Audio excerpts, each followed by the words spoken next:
Então, como você vê nessa figura ilustrativa, a igreja é o corpo espiritual de Cristo. Cristo, a cabeça do corpo, e nós, cada um de nós, todos os salvos do mundo inteiro, formamos o corpo de Cristo na terra. Então, a igreja, por definição, eclésia é reunião ou assembleia, é reunião de agregados ao corpo de Cristo.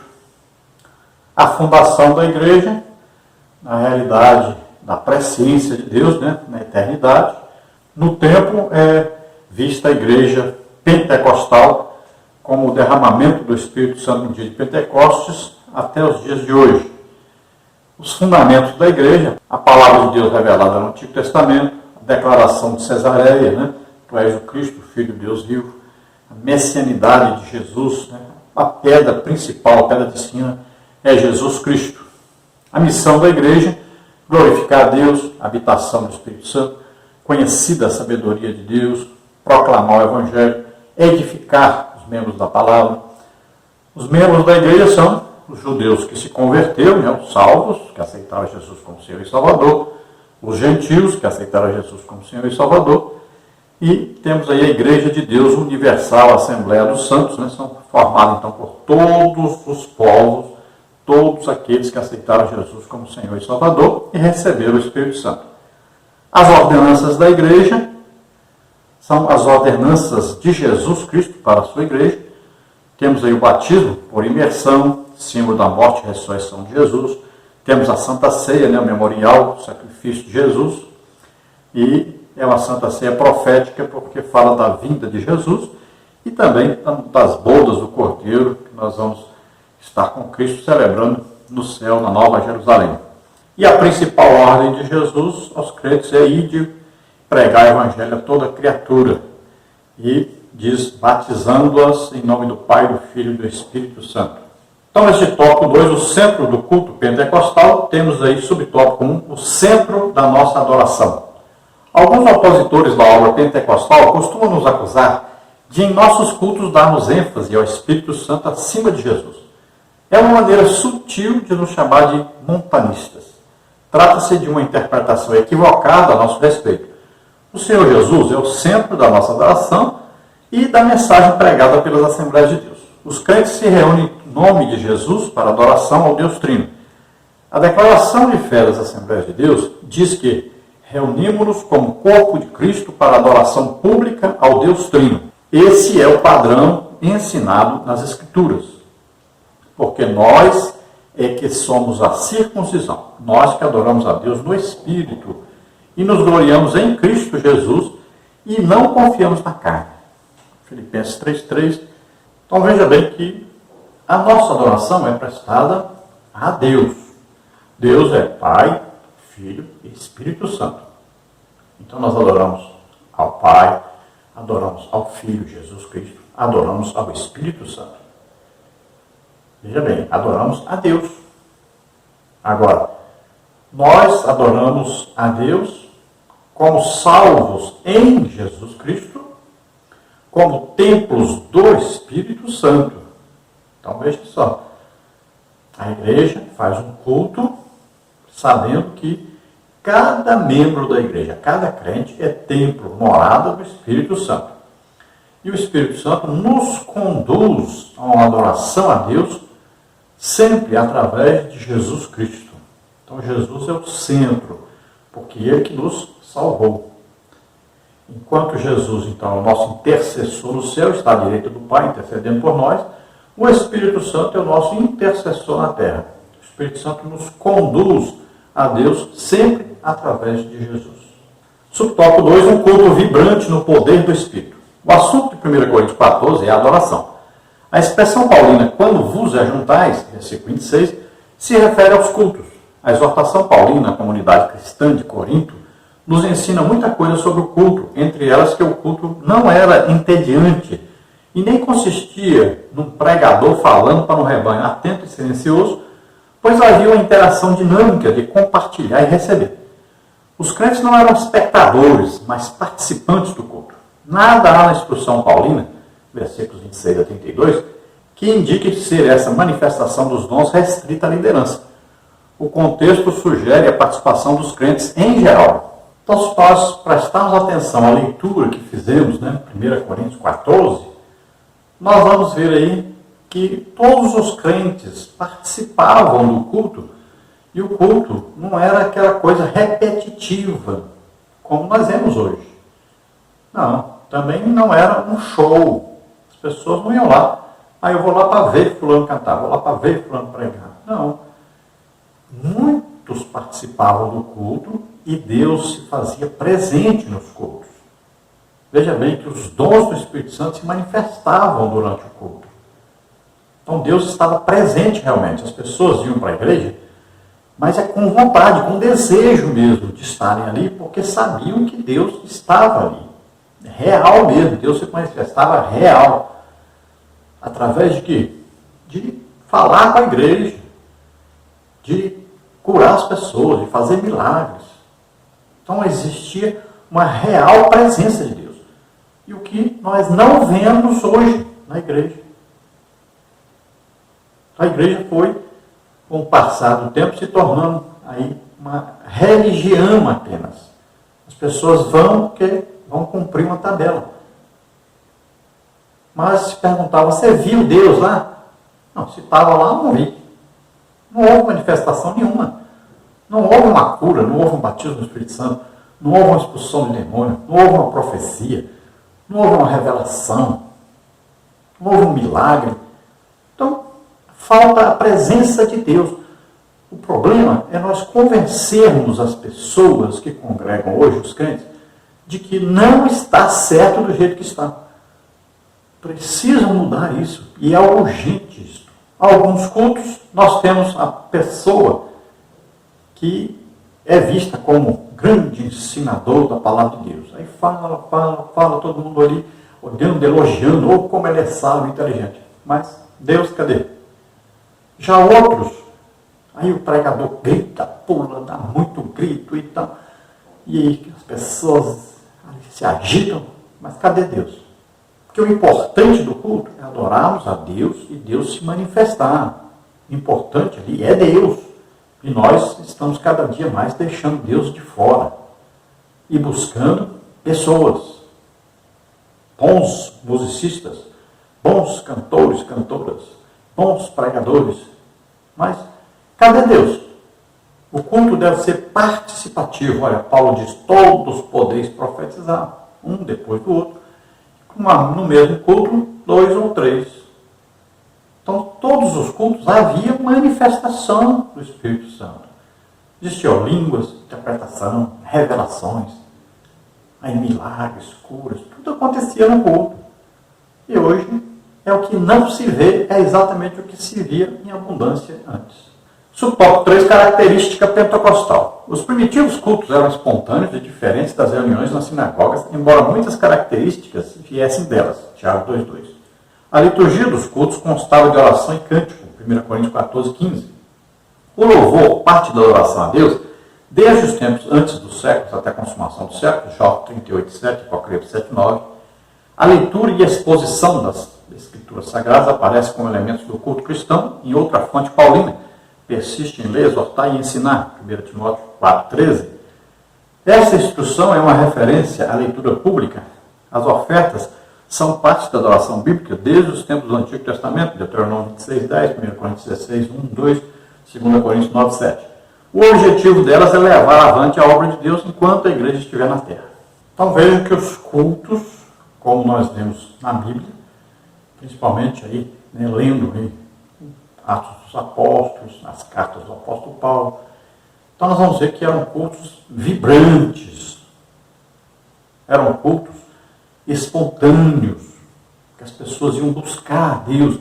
E quando Deus se manifestava, aí a liderança, ela permitia a ação do Espírito Santo, ela permitia Jesus falar com a igreja, era dado tempo para Deus. Então o culto existia, louvores, como existem hoje, mas hoje está em excesso, está passando, tomou o tempo todinho do culto. Existia pregação, ensino, sempre houve. Existia aí parte da oferta, dos dízimos, sempre houve. Mas o tempo maior era reservado para Deus, para a manifestação de Deus, a manifestação do Espírito Santo. Isso aqui era buscado, era a presença de Deus. Tópico 3, como se expressa a liturgia de nossas igrejas? As reuniões de adoração em nossas igrejas diversificadas. Temos cultos públicos, chamados por muitos como culto da família, de oração, de ensino, doutrina, escola bíblica dominical, círculo de oração, além de atividade com crianças, adolescentes e jovens. Então hoje temos vários cultos, né?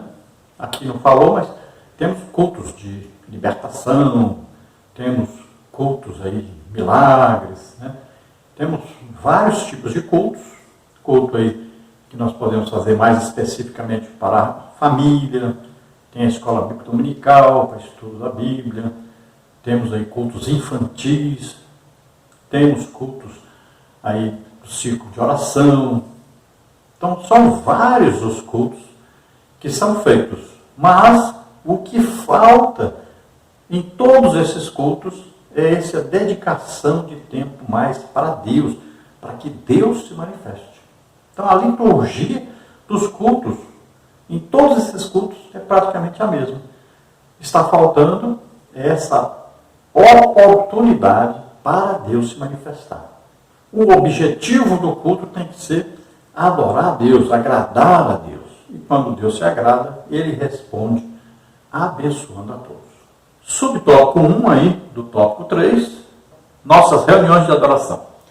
A nossa liturgia é simples e permite que quaisquer irmãos e irmãs adorem a Deus com liberdade. A nenhum deles é negado o púlpito. Todos têm a oportunidade de falar à igreja o que Jesus fez na sua vida. São os testemunhos sobre salvação, cura, libertação e outras bênçãos. A maioria baseia sua fé nos relatos bíblicos e são os milagres registrados na Bíblia que inspiram e levam os irmãos a receberem a bênção. Marcos 16, 15 a 20. Foi dessa maneira que crescemos e nos tornamos a maior denominação evangélica do país. O Deus que nos trouxe até aqui, Ele mesmo nos conduzirá pelo seu Espírito até a vinda de Jesus. Essa adoração a Deus é em espírito e em verdade. João 4, 24. Então, era assim, né? Vários irmãos poderiam participar, aí cada um tinha ali o seu dom para poder manifestar, deixar o Espírito Santo se manifestar. Vários irmãos tinham dons. E, então, no mesmo culto existia cura, milagres, havia batismo do Espírito Santo, havia libertação, havia pregação, havia ensino. Dava tempo para tudo, todos podiam participar. E eu me lembro de cultos, vários cultos, onde eu ouvi 3 pregações no mesmo culto. Às vezes um irmão ensinava, né, era bom no ensino, o outro era bom para pregar, outro ministrava curas, outro batismo do Espírito Santo. Então vários irmãos participavam e o culto era direcionado a Deus e sempre havia manifestação de Deus nesses cultos. Com o tempo foi mudando. Então aqui o comentarista diz, a ninguém é negado o púlpito. Isso naquele tempo. Hoje não. Hoje nós estamos vendo aí o púlpito exclusivo para o pastor e seus auxiliares diretos. Somente aqueles que são aí diplomados ou então fazem parte do ministério. Só isso que está acontecendo. Não existe mais a participação de vários irmãos pregando, né? Então, hoje pensa só em música. Ah, não, vários irmãos participaram. Como? Ah, um cantor, cantor coral, cantor vocal, a cantora cantou lá a banda e tal. Aí acha que isso é a participação. E não é assim. Então, a música tomou quase o tempo total da igreja. Se convida hoje alguém para dar um testemunho, espera-se uns 15 minutos para ver, insistindo muito, aparece alguém. Que testemunho vai dar, não? Se a igreja não ora pelas pessoas, se não existe mais os milagres na igreja. Então, os pentecostais, na verdade, estão se comportando hoje como antipentecostais. Quando uma pessoa, por exemplo, calvinista, né, que acha que os dons não são para hoje, que o batismo do Espírito Santo com a evidência de falar em línguas não são para hoje, então, quando eles vão em nossas igrejas, eles ficam admirados. Mas cadê? Eu não vi ninguém falando em línguas, não ouvi profecia, não ouvi milagre, não ouvi batismo do Espírito Santo, não vi nada disso. Eu pensava que aqui era uma bagunça, que todo mundo dançando, pulando e gritando, e milagres acontecendo, e gente falando em língua.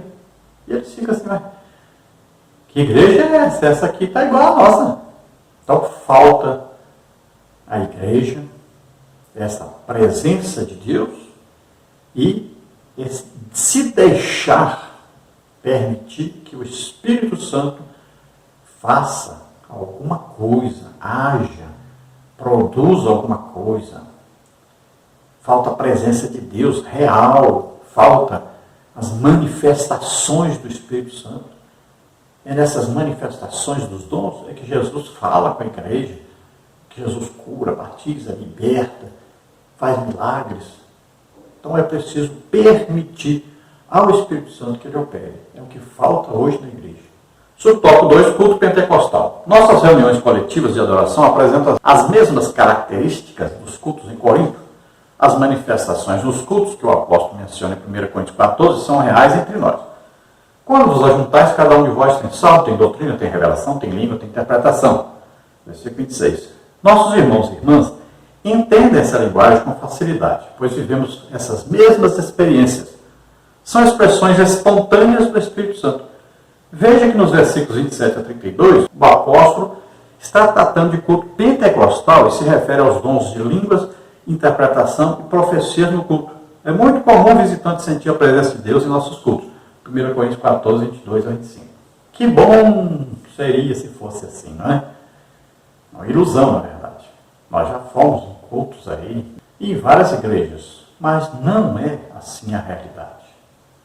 Então os cultos estão engessados, sem graça, sem aí a presença real de Deus. Está uma coisa realmente ficando cada dia pior, sem graça.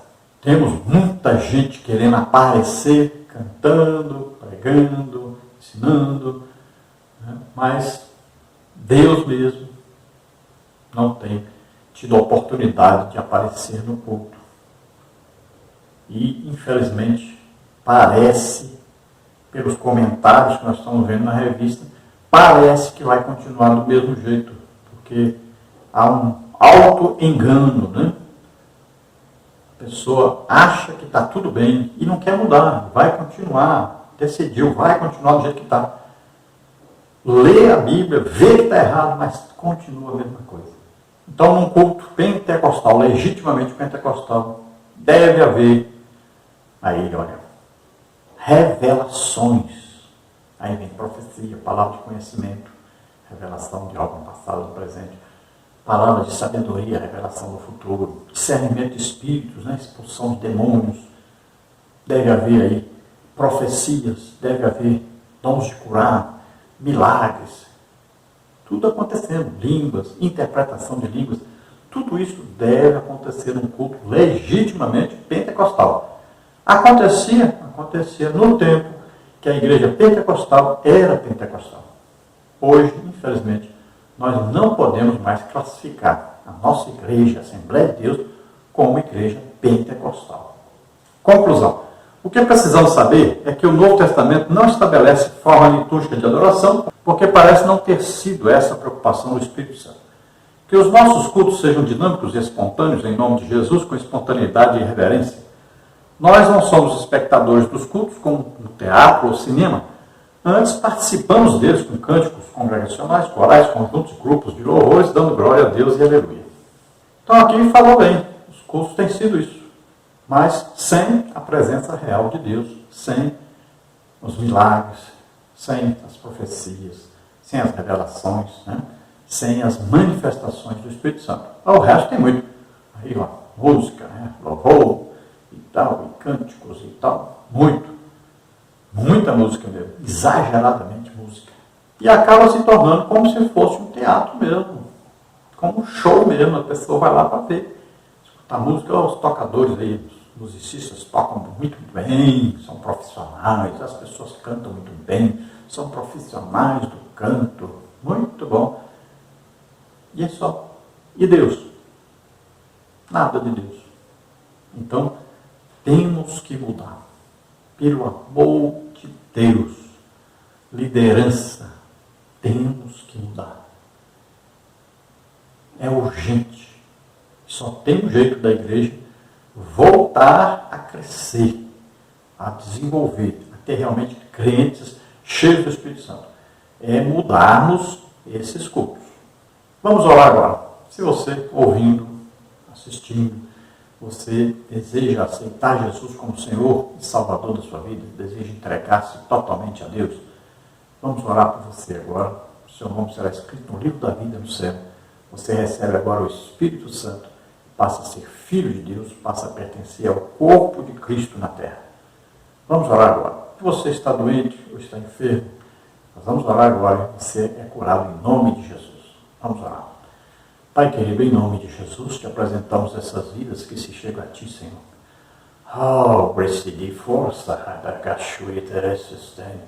Decida se entregar totalmente a Deus e receba o Espírito Santo agora, em nome de Jesus. Toca neles, Senhor. Pai, aqueles que estão doentes, enfermos, em nome de Jesus, eu te peço agora, cura, Senhor, essas pessoas. Eu ministro a eles agora a tua cura. Toca, Senhor. Solta toda a doença, toda a enfermidade. Solta agora, em nome de Jesus. Glória a Deus. Amém. Aleluia.